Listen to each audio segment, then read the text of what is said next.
Studio में आपको एक बार फिर से खुशामदीद कहेंगे। नाज़रीन, हमेशा एक चीज़ तो मैंने भी ऑब्जर्व किया, आप सब लोग भी जानते होंगे, वो चाहे आपकी लाइफस्टाइल है, वो चाहे आपकी ईटिंग हैबिट है, वो चाहे आपके इर्द गिर्द का इन्वायरमेंट है, नेचर को फॉलो करते रहें, नेचर के क्लोज रहें, तो आप तंदुरुस्त भी रहते हैं, आप एक्टिव भी रहते हैं, आप खूबसूरत भी रहते हैं, आपको सब चीज़ें अच्छी भी लगती हैं। अल्लाह ताला का निज़ाम है ना, अगर आप उसको फॉलो करेंगे, कुदरत को फॉलो करेंगे, तो आप खुद ब खुद जो हैं बहुत ज़्यादा अपने आप में चेंज महसूस करेंगे, अपने आप को फ्रेश महसूस करेंगे। डिप्रेशन, एंग्जाइटी इश्यूज़ तमाम आपको अपने इर्द गिर्द ख़त्म होते नज़र आएंगे। आज का हमारा टॉपिक बड़ा ज़बरदस्त है। आज का हमारा टॉपिक है फूल। फूल किसको खूबसूरत नहीं लगते। एक नज़ारा, अच्छा मैं परेशान हो गई, जो मैंने नज़ारा देखा जी जिलानी पार्क में, अवाम की एक बहुत बड़ी तादाद हर रोज़, और वीकेंड पे तो जिन लोगों ने प्लान करना है वो थोड़ा सा जल्दी अगर चले जाएं, क्योंकि एक बहुत बड़ी तादाद जो नुमाइश लगी है जी फ्लावर्स की, वो देखने के लिए आ रही है जी। गुल्ले दाऊदी की नुमाइश हर साल लगती है, लेकिन इस साल बहुत खूबसूरत है वो नज़ारे, तो लाहौरियों की एक बहुत बड़ी तादाद जो है वो देखने के लिए आ रही है जी। सो आप लोग भी ज़रूर जाएं। फूलों का हम गुफ्तगू करने वाली हैं। जो फूल हैं अल्लाह ताला का एक बहुत बड़ा तोहफा है। आपको अपने इर्द गिर्द अगर ग्रीनरी नज़र आ रही हो, इस तरह का कुदरती हुस्न नज़र आ रहा हो, क्या खूबसूरत मंजर होता है ना जब आप सुबह उठे अपने घर के बाहर बागीचे में देखें, तो आप खुद ब खुद अपने आप को फ्रेश महसूस करते हैं। वो रंगीनी, वो खूबसूरत रंग, वो खुशबू, वो फ्रेशनेस आपको कहीं नज़र नहीं आती, उसका कोई मुतबादिल नहीं होता, और आप अपने आप को फ्रेश महसूस करते हैं। ये भी एक आर्ट है। इसको बनाने वाले, इसको संवारने वाले, इसकी कटिंग करने वाले, इनकी शेप्स मुतारिफ कराने वाले, इनको किस तरह से कहाँ कहाँ प्रेजेंट करना है, ये लोग जो हैं कि अपनी महारत में बहुत आगे होते हैं। और जो लोग शौक रखते हैं, जिनकी ये हॉबी होती है, वो तो बड़े अच्छे अंदाज में इसको जो है वो लेकर भी चलते हैं। हमारी आज की मेहमान भी, क्योंकि उनकी हॉबी भी है, माशाल्लाह से वो इसमें बहुत ज़्यादा उबूर भी हासिल कर चुकी हैं, मुख्तलिफ डिग्री हासिल कर चुकी हैं, दूसरे ममालिक में जाकर वो पढ़ा भी रही हैं, सिखा भी रही हैं, खुद माशाल्लाह से अवार्ड मुल्की और गैर मुल्की सतह पर भी हासिल कर चुकी हैं। मैं अपनी मेहमान का तारुफ कराना चाहूँगी जी। फ्लोरल आर्टिस्ट है, इकबाना माहिर हैं, शाइस्ता कावर साहिबा ने हमें ज्वाइन किया है। जिस रेस को उसका मैंने जिक्र किया, जिलानी पार्क में जो नुमाइश लगी है, वहाँ पर भी इन्होंने कुछ अपनी खिदमात सर अंजाम दी हैं। शाइस्ता को अपने प्रोग्राम में वेलकम करेंगे। अस्सलाम वालेकुम जी। Thank you so much. क्या हाल चल हैं आपके? जी बिल्कुल ठीक। अच्छा, जिलानी पार्क से शुरू कर लेते हैं, क्योंकि आजकल तो लाहौरिये जिलानी पार्क की तरफ जा रहे हैं। बहुत ही खूबसूरत मंजर है जिलानी पार्क में इस टाइम। अगर हम कैमरे की आंख से इतना खूबसूरत लग रहा है, तो वहां जाकर देखेंगे तो क्या मंजर होगा। आपने भी वहां पे खिदमत सर अंजाम दी, कैसा रहा? वो इंस्टॉलेशंस मेरी हैं सारी। अच्छा, सो मुझे ये बता दीजिएगा किस तरह खूबसूरती को ये चीजें चार चांद लगा देती हैं। फ्लावर है ना, बट उनकी कटिंग, उनको कहाँ कहाँ कैसे प्रेजेंट करना है, किस कलर के साथ किसको लेकर चलना है, ये होता है जी आर्ट। सो इस आर्ट को आपने कब और कैसे सीखा? देखिए, मैंने तो माशाल्लाह 92 से स्टार्ट लिया था, when I was very young, college में थी, और it was all God gifted. और फिर 94 में आई गॉट अ चांस, और मैंने एक एग्जीबिशन की पीसी में, और उस ज़माने में 12,000 कमाए। अच्छा। तो वो इतने, उस वक़्त उसकी अमाउंट भी काफ़ी थी, और वो संभाली नहीं जा रही थी, क्योंकि एक यंग गर्ल को एकदम से इस तरह से रिस्पॉन्स मिले। तो that was the big basically start. और अचीवमेंट भी थी। और मैंने ओल्ड बुक शॉप से कुछ बुक्स ली, उसमें इकबाना की बुक्स थी, फ्लोरल आर्ट की बुक्स थी, तो वो दोनों को देख के मैंने उनको कॉपी करके उससे मैंने सीखना शुरू किया। फिर लेटर ऑन जो है मैंने आई गॉट डिग्री, मैंने फिर प्रॉपर इकबाना की डिग्री भी ली। और अब मैंने रिसेंटली है क्या basically? Ikebana is a Japanese flower arranging technique. Okay. और इसके अंदर ये कि हम कह रहे हैं कि we are very close to nature, और इसको मैं हीलिंग थ्रू आर्ट जो है, इस कॉन्सेप्ट को मैं लेके चलती हूँ। और डिफरेंट जगह पे मैं इसके ऊपर ट्रेनिंग सेशंस भी दे रही हूँ, और रेगुलर क्लासेस भी देती हूँ, क्योंकि it's close to the nature. अब आप देखें कि अल्लाह ने इतनी ज़बरदस्त चीज़ें बनाई हुई हैं, और हम लोग उसको, बहुत सारी चीज़ों को इग्नोर कर देते हैं। हमारे आसपास अपने गार्डन में कहीं कहीं कुछ ना कुछ आपको नज़र आ रहा होता है, और इम्परफेक्शंस जो हैं उसको किस तरह से आप परफेक्शन और आर्टिस्टिक क्रिएटिव लुक दे सकते हैं, that is a part of ikebana. और मिनिमलिस्ट है, और इसके अंदर हम कह लेंगे समटाइम सिर्फ एक फूल होता है, और अच्छा। आपका जो है पूरा डिज़ाइन इतना कंप्लीट लगता है कि वो कुछ और ऐड करने की ज़रूरत ही नहीं होती। तो कोई ट्विग्स हैं, कोई आप मतलब नेचर को आप आर्टिफिशियल चीजें भी ऐड करते हैं इसमें? जी, इसके अंदर we have full liberty. Okay. मैं सुगेट्सु एक इसका स्कूल है, there are 3000 schools of ikebana, जिसमें से 3 ज़्यादा पॉपुलर हैं, जिनमें से जो मोस्ट मॉडर्न जो स्कूल है दैट इज़ सुगेट्सु, तो मैं उसकी टीचर हूँ। अच्छा। और आई हैव गॉट सर्टिफिकेशंस, आपके में प्रॉपर डिग्री है मेरे पास जापानीज़, और अभी रिसेंटली उसको अपग्रेड भी मैंने किया है। अब उसमें हम लोग कोई भी चीज़, मतलब वी हैव दिस कॉन्सेप्ट कि you can create anything with any material, anywhere, any person can do design. अब उसमें आप चाहे आप आर्टिफिशियल, यानी there is no limit, no limit. अब क्रिएटिविटी आपकी है, प्रॉपर कोर्स है, वी हैव 5 बुक्स, उसके प्रॉपर लेसन्स हैं, उसका प्रॉपर आपका सारा आप करिकुलम उसका फॉलो करते हैं। कुछ स्पेसिफिक इसमें फ्लावर्स होते हैं कि आपके पास खुली? नहीं, we have all the liberty, anything, किसी भी चीज़ से। मैंने सब्जियों से भी बनाए हैं, मैंने फूलों से, फलों से, सब्जियां, ट्विग्स, एनीथिंग। मैंने काफ़ी सारे पिक्चर्स शेयर भी किए हैं, वो आपके जी जी बिल्कुल हमारे पास ही मौजूद। सो उसमें मतलब we have all the liberty.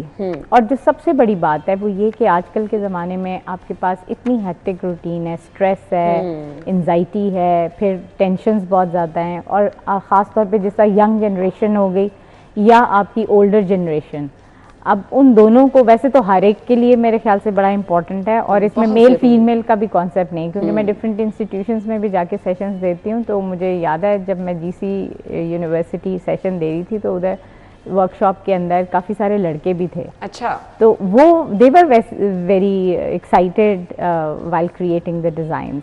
तो ये इसके अंदर जेंडर बाइसनेस बिल्कुल भी नहीं है। तो इंटरनेशनली तो we have so many well renowned artists, तो यहाँ पे ज़रा हमारा एक कह लें कि माइंडसेट बना हुआ है कि it's only for the female. बिल्कुल बिल्कुल तो, ऐसा ही है। अच्छा मुझे बताएं, अभी आप हाल ही में जो है वो यूके भी गई, तो मुझे बताइएगा कि किस तरह से एक्सपीरियंस बाकी दुनिया में नेचर को लेके, आर्ट को लेकर, और हम क्या अभी पीछे?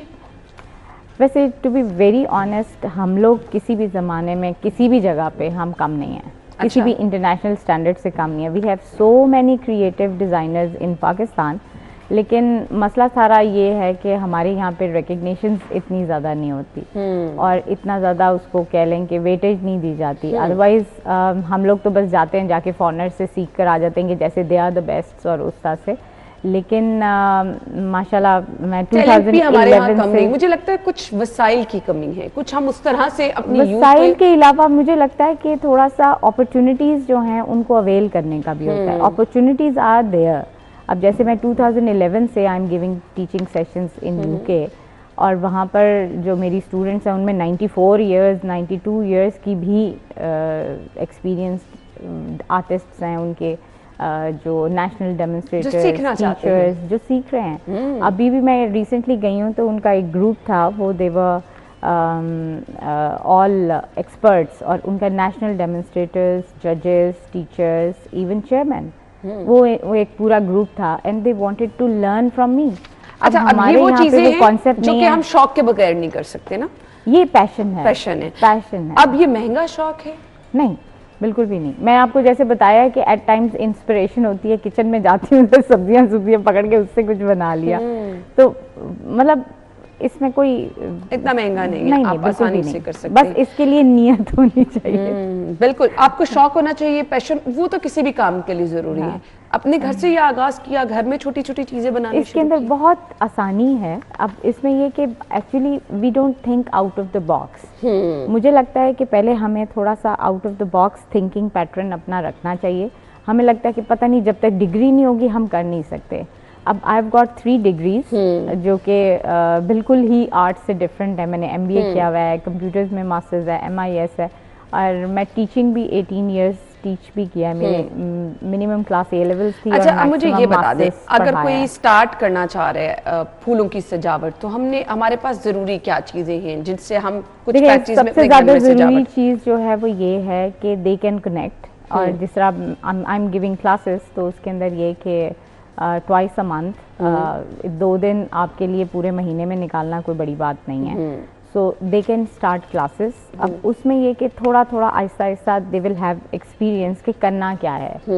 अब वो जब सीख लेते हैं तो फिर उसके बाद आप कर सकते हैं। If you want you can utilize that degree, proper degree ले लें और आप इसको आगे लेके एक प्रोफेशन के तौर पे चलें। और अदरवाइज जैसे मैंने बताया, healing through art, so you can heal yourself. आप अपना मेडिटेशन कर सकते हैं, आप इनर पीस ले सकते हैं, आप एंजाइटी और टेंशन, डिप्रेशन, उससे बाहर निकल सकते हैं। एक बड़ा ही सूदिंग किस्म का ये एक्सपीरियंस है। बिल्कुल, आप अपने घर के बागीचे में बैठे चीज़ों को खुद ही काट छांट कर बड़ा अच्छा फील होता है। अच्छा, अब हमने बताने आपको कि आप घर की सजावट कुछ पैचेस में कर सकते हैं, कैसे कर सकते हैं, आपके ड्राइंग रूम में किस कलर के फूल होने चाहिए, आपके लिविंग रूम में किस तरह, तो कुछ सजेस्ट करना चाहेंगी कि अगर आपके घर में इस कलर की सिटिंग है तो आप फूलों को इस तरह से डेकोर इसमें बात ये आ जाती है, जैसे आपका जो भी कोई कलर थीम हो, आप उसको तो जाहिर बात है जहन में रखते ही हैं फाइनलाइज करने के लिए, लेकिन there are so many different ways. अब जैसे किचन में आप हैं, आप अपने डाइनिंग रूम में आप टेबल के ऊपर आप सिर्फ फ्रूट्स और वेजिटेबल्स कर लें, एक आध कोई उसके साथ ट्विग लगा दें और आपका एक फूल लग जाए। और अगर फूल नहीं भी है, आप सब्जियों में इतनी वैरायटी है, इतने कलर्स हैं। एक्चुअली जब when you will be close to the nature तो आपको नज़र आएगा अल्लाह ने इतना ज़बरदस्त सारा कुछ आपको प्रोवाइड किया। हमारी वो आंख नहीं है, या हम उसको कह लें कि लिफ्ट नहीं कराते, we take it for granted. अब मुझे याद है एग्रीकल्चर डिपार्टमेंट के साथ मैंने काफ़ी साल काम किया, तो एक्सपो सेंटर में मैं उनकी पूरे इंस्टॉलेशंस बनाती थी। 20-20 फुट के डिज़ाइंस मैंने बनाए। अच्छा। उसमें कोई फूल पत्ता मैंने नहीं यूज़ किया, सिर्फ सब्जियों और फलों के साथ, क्योंकि उनकी प्रोडक्ट्स थी सब्जी और फल, तो उसके साथ मैं सारा काम करती थी। और लोगों को लगता था पता नहीं आर्टिफिशियल, हाथ लगा लगा के देख रहे हैं जी, ये टमाटर है, ये प्याज है, ये लहसुन है, क्योंकि कलर्स इतने अल्लाह ने दिए हैं, इतनी खूबसूरत शेप्स हैं। असल चीज़ वही है कि आप उसको किस एंगल से देखते हैं, उसको प्रेजेंट कैसे करते हैं। थोड़ी सी ट्रेनिंग के बाद you will be able to create your own. और मेरे ख्याल से क्रिएटिविटी हमें अपने स्टूडेंट्स को बहुत इनिशियल क्लासेस से सिखा देनी चाहिए। ये तो स्कूल्स के भी होते हैं। अभी म्यूजियम वालों ने मुझे एक आध साल पहले इंगेज किया था, तो उन्होंने समर कैंप लगाया था, तो उसमें टीनेजर्स थे बच्चे। मिनिमम बच्चा जो साइज का था वो 12 साल का था, 12 से 17 ईयर्स के एज ग्रुप में। और इतना अच्छा उन्होंने काम किया, मतलब ये नहीं है कि कोई एक इसके लिए कोई एज स्पेसिफिकेशन है। मैंने जैसा बताया कि मेरे स्टूडेंट्स 80+ वाले भी हैं, छोटे से छोटा 12 साल का बच्चा भी है। So anybody can do anything. अच्छा जी, अब इसमें जो हम स्टार्ट कराएं बच्चों को, तो इसमें मुझे बता दीजिएगा फ्लावर के साथ साथ आप पेपर का इस्तेमाल भी कर सकते हैं, आप आर्टिफिशियल फ्लावर का भी इस्तेमाल कर सकते हैं। अब आपको जैसे मैंने कोई पिक्चर्स वगैरह शेयर किए हैं, उसके अंदर इतनी वैरायटी है। और मैं वही कह रही हूँ ना, हम लिफ्ट नहीं कराते, हम थोड़ा सा ज़रा देखें तो हमारे अपने घर से इतना कुछ निकल आए। आपकी कोई खूबसूरत सी वो कटलरी सेट है, उसके साथ आपकी कोई खूबसूरत सी डिश है, आप उसको यूटिलाइज कर लें। उसमें कोई पैटर्न है, उन कलर्स के साथ आप कुछ और कुछ बैक पे खड़ा कर दिया, मतलब यू कैन डू एनीथिंग। बिल्कुल बिल्कुल। अच्छा जी, मुझे ये बता दीजिएगा कि ख़ासतौर पर अगर मैं रेस कोर्स वाली एग्जीबिशन की बात करूं, सो वहाँ पर आपने क्या खिदमत सर अंजाम दी है? उधर जी इंस्टॉलेशंस जितनी भी हैं वो मेरी हैं। और इस दफ़ा तो अल्लाह का शुक्र है काफ़ी इज्जत मिली है और काफ़ी लोगों ने पसंद किया है। और वो कहते हैं ना, किसी भी आर्टिस्ट के लिए सबसे ज़्यादा इम्पॉर्टेंट चीज़ ये होती है कि उसका काम जो है वो पसंद किया जाए। सो आई एम ऑनर्ड कि लोग इतना आ रहे हैं और रेगुलर। अभी वो बता रहे थे कि आई थिंक संडे वाले दिन के 2 लाख बंदे से ज़्यादा वहाँ पर आया। अब वो आजकल thanks to social media, thanks to different channels, even city 42 ने बड़ी अच्छी उसकी कवरेज दी है, सो लोगों तक एक्सपोजर पहुंचा है। अब वहाँ पे मैंने ऑर्गेनिक फ्लावर्स बनाए हैं, उसमें मैंने फ्लेमिंगोज बनाए हैं, उसमें मैंने पीकॉक्स आइडियाज भी आपके अपने थे? जी, सारे मेरे, और मेरी टीम ने ही एग्जीक्यूट भी किया। तो PHA is one of my client, तो अक्सर इस तरह से वो किसी ना किसी उसके ऊपर वो इंगेज करते हैं। तो अब उसमें ये कि वही बात है कि ज़रा आउट ऑफ द बॉक्स वाली बात आ जाती है कि जो फ्लावर्स हैं वो सारे पत्तों से बने हुए हैं। और फिर इन्वायरमेंट आपको पता है, जो इंटरनेशनल स्टैंडर्ड्स आपके हैं, SDGs जो हैं, उसके अंदर बहुत सारे स्टैंडर्ड्स जो हैं वो इकेबाना उसके ऊपर बहुत अच्छा उसको कवर कर रहा है। बिल्कुल जी, तो ये तमाम चीज़ें हैं। आप इसको सीख भी सकते हैं, आप इसको एज बिजनेस भी लेके चल सकते हैं। शौक अगर हो तो ये मेरे ख्याल से वो मशगला होगा आपका जो आपको नेचर के पास भी लेके जाएगा, आपकी बहुत सारी परेशानियां भी दूर कर देगा, आप बड़ा अच्छा फील करेंगे। और वो लोग जो कि डिप्रेशन का शिकार रहते हैं वो नेचर के करीब जितना होते चले जाएंगे आप खुद फील करेंगे कि आपकी लाइफ में कितना चेंज आना शुरू हो गया। थैंक यू सो मच जी, बहुत बहुत शुक्रिया आपके टाइम के लिए। हम ब्रेक के बाद आपको ज्वाइन करते हैं।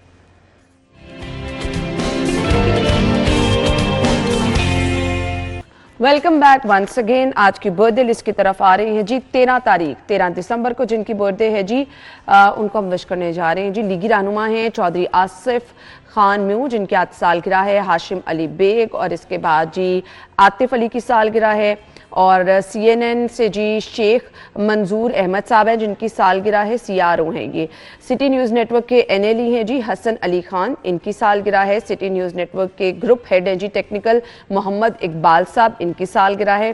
फिर कंटेंट राइटर हैं जी सिटी न्यूज़ नेटवर्क के, इनकी है जी रुबीना मुनीर साहब, इनकी सालगिरह है। सिटी न्यूज़ नेटवर्क के शिफ्ट इंचार्ज हैं जी उमर नईम, इनकी सालगिरह है। इसके बाद मोहम्मद ताहा की सालगिरह है। आप सब लोगों को बहुत मुबारकबाद, हैप्पी बर्थडे।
अच्छा जी, जिनकी बर्थडे है जी कल, वो परेशान ना हो जी, क्योंकि कल संडे है, वो हमें पिक्चर भिजवा दे। मंडे वाले प्रोग्राम में हम उनकी बर्थडे लिस्ट में शामिल करेंगे, उनकी सालगिरह को भी ऐसे ही स्पेशल बनाएंगे।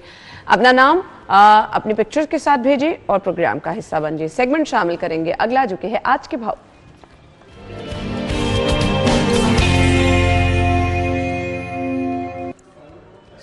वीकेंड पे बहुत सारे लोगों का प्लान होता है जी, उन्होंने जाके अपनी पूरे हफ्ते के लिए सब्जियां खरीद लेनी होती हैं।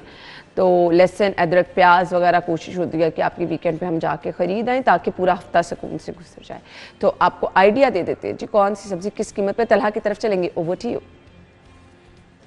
सब्जियों की कीमतों के हवाले से अगर बात की जाए तो सरकारी रेट लिस्ट के मुताबिक जो सब्जियां हैं उसमें और ओपन मार्केट में जिन रेट्स पर सब्जियां बेची जा रही है उसमें खासा फ़र्क आज भी बरकरार है। अगर रेट लिस्ट के हवाले से बात करें तो कच्चा नया आलू 45 रुपये फ़ी किलो बिकना चाहिए, जो कि दर्जा अव्वल का है, लेकिन तकरीबन 60 से 70 रुपये फ़ी किलो तक ओपन मार्केट में दस्तयाब है। अदरक थाईलैंड का 115 की बजाय 130 रुपये है, जबकि थाईलैंड की जो अदरक चाइना है वो 305 की बजाय 330 से 340 रुपये फ़ी किलो तक बेचे जा रहे हैं। बंद गोभी 120 की बजाय 150 रुपये है, भिंडी 110 की बजाय 130 रुपये है, प्याज 105 रुपये की बजाय तकरीबन 140 रुपये फ़ी किलो तक बेचे जा रहा है। उसके बाद टमाटर है, टमाटर 60 रुपये की बजाय 70 रुपये से 80 रुपये फ़ी किलो तक जो कि ओपन मार्केट में दस्तयाब है। सब्ज़ मिर्च 100 की बजाय 130 रुपये, और जो शिमला मिर्च है वो तकरीबन 125 रुपये की बजाय तकरीबन 140 से 150 रुपये फी किलो तक बेची जा रही है। उसके बाद शलजम है, शलजम 28 रुपये की बजाय 50 रुपये, और करेले की सरकारी कीमत 75 रुपये है, लेकिन इसमें भी इजाफा करके तकरीबन 100 रुपये फी किलो तक बेचा जा रहा है। गाजर चाइना की गाजर देसी, इसमें भी इजाफा किया गया है। लहसन है, लहसन की सरकारी कीमत जो देसी लहसन है वो 160 रुपये फी किलो बिकना चाहिए, लेकिन तकरीबन 200 रुपये फी किलो तक ओपन मार्केट में दस्तयाब है। मटर 120 की बजाय 150 रुपये, 130 रुपये और 180 रुपये फी किलो तक जो कि ओपन मार्केट में बेचा जा रहा है। शहरियों की जानिब से अपील की जा रही है कि ओपन मार्केट में इस सरकारी रेट लिस्ट के मुताबिक सब्जियां हमें मिलें, लेकिन जो कि नहीं मिल रही। और दूसरी जानिब जो शहरी हैं, जो सब्ज़ी फ़रोश हैं या दुकानदार हज़रात हैं, उनकी जानिब से भी शिकवा किया जाता है कि प्राइस कंट्रोल मजिस्ट्रेट मंडियों में भी जो कि ध्यान नहीं देते, जिसकी वजह से जो सरकारी रेट लिस्ट के मुताबिक मंडियों में कीमत मिलनी चाहिए वो भी हमें नहीं मिलती। इस रेट लिस्ट जो परचून रेट लिस्ट है, इस रेट पर भी उनकी जानिब से ये शिकवा किया जा रहा है कि मंडियों में हमें कीमत नहीं मिलती, जिसकी वजह से हमें भी जो शहरियों तक थोड़ी सी महंगी सब्ज़ी जो कि बेचनी पड़ती है, और शहरियों को जो सरकारी रेट लिस्ट के मुताबिक सब्ज़ी है वो नहीं मिल सकती। ठीक है जी, सरकारी रेट लिस्ट के मुताबिक सब्जियां नहीं मिल सकी, ये शहरी गिला कर रहे हैं। ऑन स्पॉट हमारे रिपोर्टर होते हैं जो कि लोगों के तासुरात पूछते हैं, सुबह के टाइम जो लोग सब्जी लेने आते हैं। शिकायत एक ही है कि सब्जियां अच्छी मौजूद हैं और कैटेगरीज बना दी गई हैं। अब जो सरकारी रेट लिस्ट के नीचे सब्जी पड़ी है उसकी क्वालिटी सब स्टैंडर्ड है। अब अच्छी सब्जी सरकारी रेट लिस्ट पे कैसे मिलेगी, ये है जी सवालिया निशान। ब्रेक लेते हैं जी, ब्रेक के बाद आपको फिर से ज्वाइन करेंगे। Stay with us.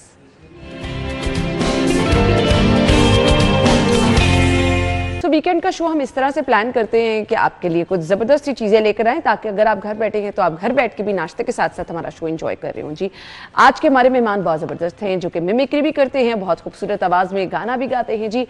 अब अल्लाह ताला ने बहुत ही स्पेशल लोगों के अंदर ये चीज़ें रखी होती है कि आप एक टाइम में 2-2, 3-3, 4-4 आवाज़ें भी निकाल रहे हैं, मुख्तलिफ अंदाज में गा के भी सुना रहे हैं, मुख्तलिफ अंदाज में आवाज़ों को अपनी चेंज भी कर रहे हैं। तो हमारे आज के मेहमान के अंदर जी ये तमाम चीज़ें मौजूद है। मिमिक्री आर्टिस्ट हैं, सिंगर हैं, हुसैन वलूद साहब ने हमें ज्वाइन किया। अस्सलाम वालेकुम जी। जी वालेकुम सलाम। बहुत बहुत शुक्रिया आपके टाइम के लिए। थैंक यू सो मच, आपका भी बहुत शुक्रिया। Thank you so much ji. Mimicry भी और सिंगिंग भी, दोनों चीज़ें साथ कैसे चल रही हैं? जी मैं 5 ज़ुबानों में गाता हूँ, मुख्तलिफ आवाज़ों में डबिंग भी करता हूँ, और ये बहुत अच्छा जा रहा है। कब से ये फील्ड ज्वाइन की, कब से पहले स्टार्ट क्या किया, मिमिक्री या सिंगिंग?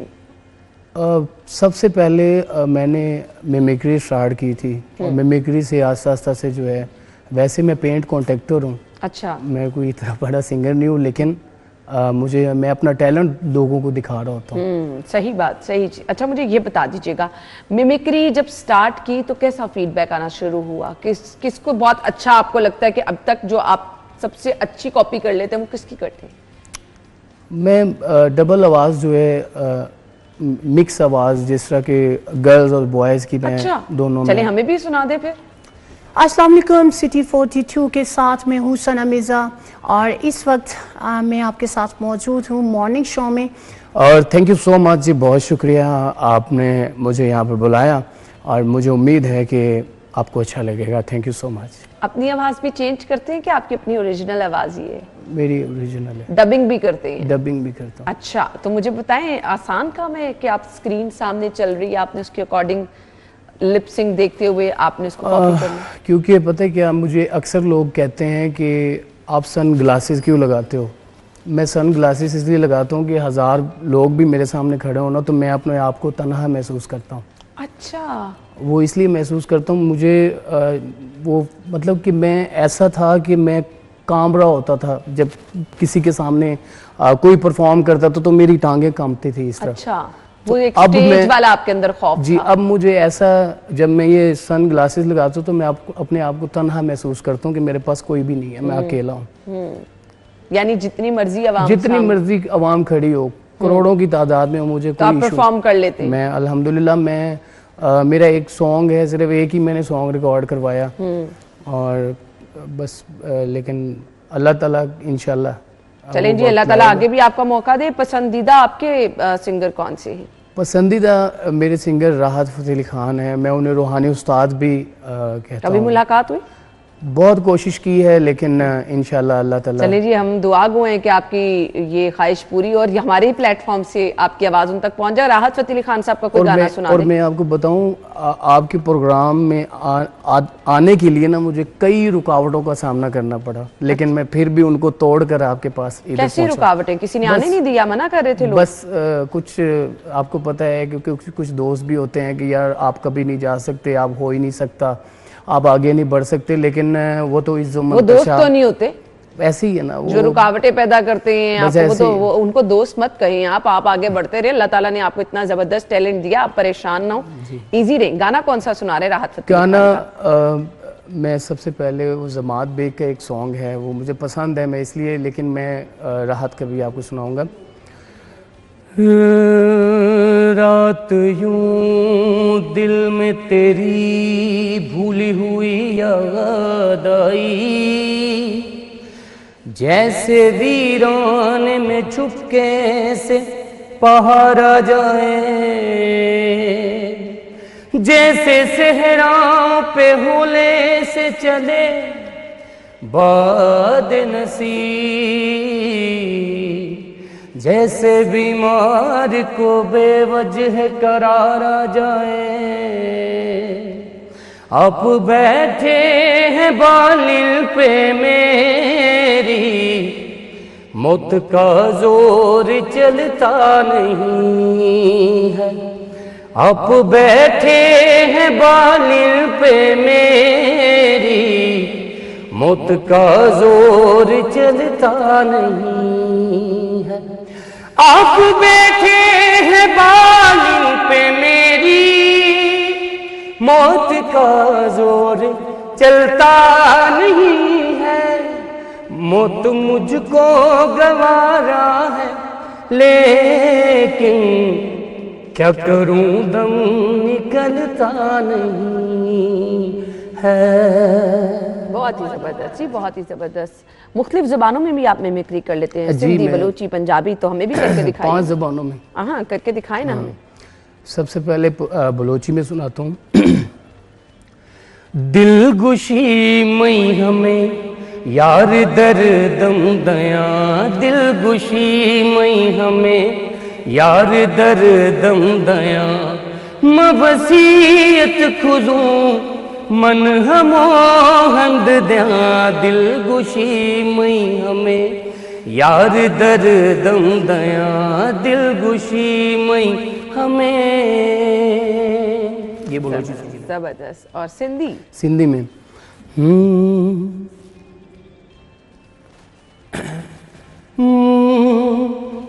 मजनूबिया मारा हसरा निंदा हो, दिलगुशी यार सूरता गिंदा, माँ गिंदा दिलगुशी यार सूरता गिंदा, ववला ख्याल यार खां, द्रोह खुदा मैया गो मैरिंदा हो, दिलगुशी यार सूरता गिंदा।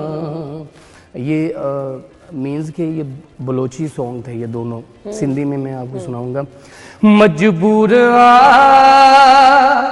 आशिक मजबूर भली के डोबी कंधार हुजे, सूह जो सलामी हूं दो सनम जो सलामी हूं दो, भली तबो तार हुजे। मजबूर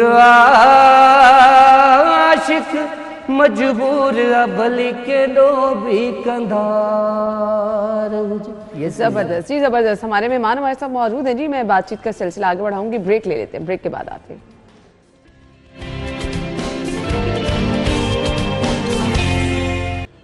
वेलकम बैक। टाइम कम है जी, हमारे साथ हमारे मेहमान मौजूद हैं जी, जो लकी सिंगर 110 के नाम से जाने जाते हैं जी। वक्त कम है तो जाते जाते मैं चाहूंगी हमें कोई अच्छा सा सॉन्ग सुना दे। राहत फ़तेह अली खान का ही सुना दे। जी जरूर। भूल जाने का हुनर मुझको सिखाते जाओ,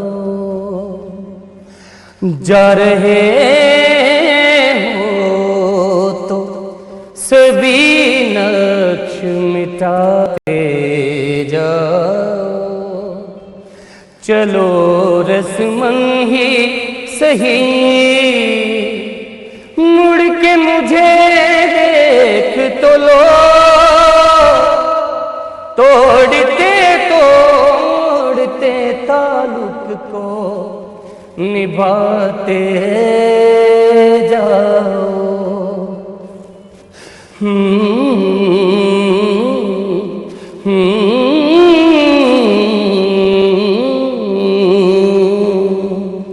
कभी कभी ये मुझे सताए, कभी कभी ये रुलाए, फकत मेरे दिल से उतर जाइएगा,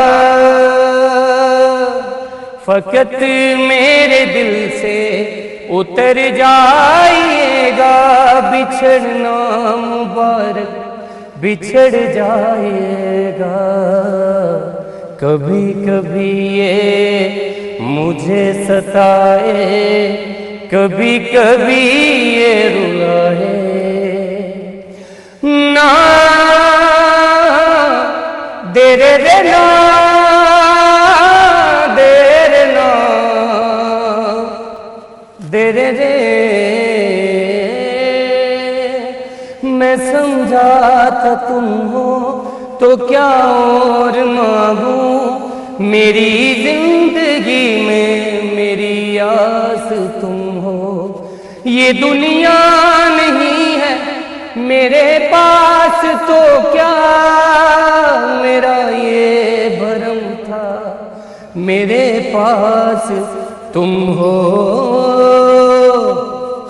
कहीं अब मुलाकात हो जाए हमसे, बचा कर नजर से गुजर जाइएगा।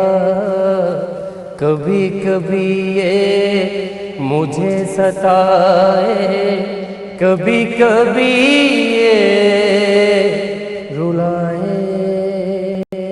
बहुत ही जबरदस्त, बहुत ही जबरदस्त, आपने तो रुला ही दिया। एक राहत फतेह अली खान साहब का और गाना सुना दें, क्योंकि अब हमने वाइंड अप करना है। तो जाते जाते शुक्रिया, बाय द वे आपका बहुत बहुत शुक्रिया। आप गमगीन ना रहे, आपकी आवाज में मुझे दर्द सा महसूस हो रहा है। तो इंशाल्लाह आपको बहुत सारी कामयाबियां मिलेंगी, बस आप सबकी दुआएं चाहिए। इंशाल्लाह जी, इंशाल्लाह। बहुत बहुत शुक्रिया। क्या सुना रहे? मेरे रश के कमर तूने पहली नजर, मेरे रश के कमर तूने पहली नजर, जब नजर से मिलाई मजा आ गया। मेरे रश के कमर तूने पहली नजर, जब नजर से मिलाई मजा आ गया। बर्फ सी गिर गई काम ही कर गई, आग ऐसी लगाई मजा आ गया। मेरे रश के कमर तूने पहली नजर, जब नजर से मिलाई मजा आ गया। मेरे रश के कमर, आँख में थी हया हर मुलाकात पर, आँख में थी हया हर मुलाकात पर, सुर्ख गारिज हुए वस्ल की बात पर, उसने शर्मा के मेरे सवालात पे ऐसे गर्दन झुकाई मजा आ गया। मेरे रश के कमर तूने पहली नजर, जब नजर से मिलाई मजा आ गया। मेरे रश के कमर। बहुत बहुत शुक्रिया।